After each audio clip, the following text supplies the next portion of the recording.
Hello friends, welcome to our channel. Friends, நான் உங்கள் அபி. இன்னைக்கு இந்த வீடியோல நம்ம முற்றிலும் புதுமையான சுவையில் ஒரு ஸ்நாக் ரெசிபி தாங்க பார்க்க போறோம். கண்டிப்பா இந்த ஸ்நாக் உங்க எல்லாத்துக்குமே ரொம்ப ரொம்ப பிடிச்சதா இருக்கும். வாங்க இதை எப்படி செய்யறதுன்னு பார்த்துடலாம். அதுக்காக கோஸ் எடுத்து இந்த மாதிரி நல்லா கட் பண்ணி வச்சுக்கோங்க. இன்னைக்கு நம்ம செய்ய போற ஸ்நாக் வந்துட்டு கோஸ்ல தாங்க செய்ய போறோம். இதுக்கு ரொம்ப அதிகமான இன்கிரீடியன்ட்ஸ் எல்லாம் தேவையே படாதுங்க. நம்ம வீட்டில் இருக்கிற பொருளையே வச்சு ரொம்ப சிம்பிளா அதே சமயத்துல வேற லெவல் டேஸ்ட்ல செஞ்சு முடிச்சிடலாம். இப்போ இதுலயே வந்துட்டு மைதா மாவு ஒரு 3 ஸ்பூன் அளவுக்கு சேர்த்துக்கோங்க. 3 இருந்து 4 ஸ்பூன் அளவுக்கு நம்ம மைதா மாவு சேர்த்துக்கலாங்க. நமக்கு கரெக்டா இருக்கும்.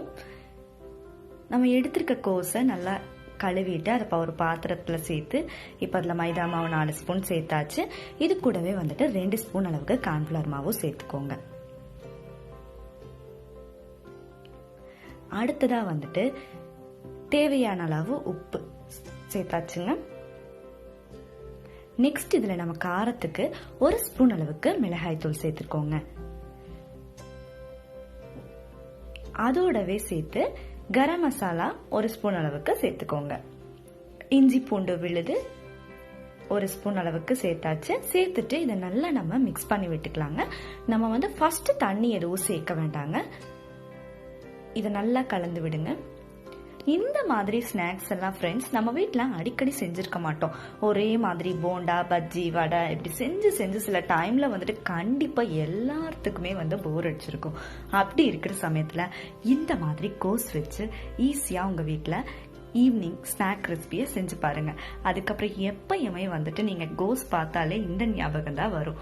அந்த அளவுக்கு இந்த ஸ்நாக் அவ்வளோ ஒரு அட்டகாசமான சுவையில இருக்க போதுங்க. இப்ப வேணும்னா லைட்டா மட்டும் தண்ணி தெளிச்சு விட்டு அப்படியே நல்லா வந்துட்டு பிசைஞ்சு விடுங்க.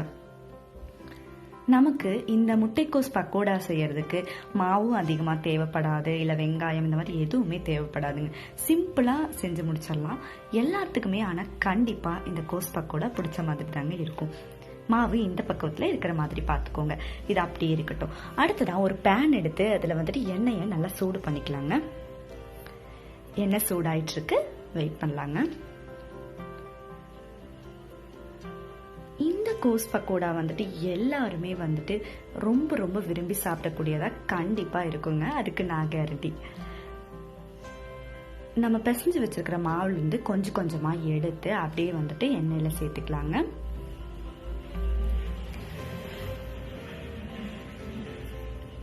அப்படியே இந்த மாதிரி கொஞ்சம் கொஞ்சமா எடுத்து சேர்த்து விட்டுக்கோங்க.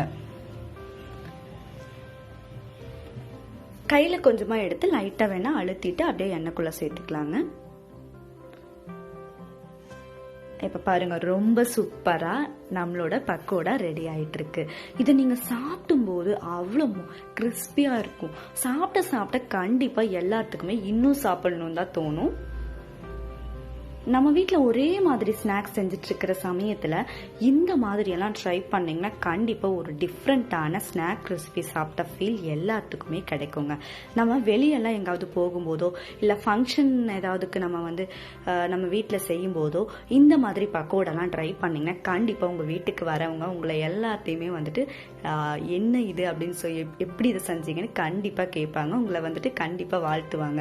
அந்த அளவுக்கு இது ரொம்பவே வந்துட்டு ரொம்ப ரொம்ப அருமையான சுவையில வரும். இப்ப பாருங்க, 2 சைடும் நல்லா வெந்துருச்சு. இந்த அளவுக்கு இருக்கும்போது நம்ம அப்படியே எடுத்து இன்னொரு பிளேட்டுக்கு மாத்திக்கலாம். பார்க்கும் போதே வந்துட்டு கண்டிப்பா எப்படா இதை நம்ம எடுத்து சாப்பிடலாம் அப்படின்னு எல்லாத்துக்குமே தோணும். அந்த அளவுக்கு ரொம்பவே அருமையா இருக்கு. மறக்காம ட்ரை பண்ணுங்க. இந்த வீடியோ பிடிச்சா லைக் பண்ணுங்க, ஷேர் பண்ணுங்க, கமெண்ட் பண்ணுங்க.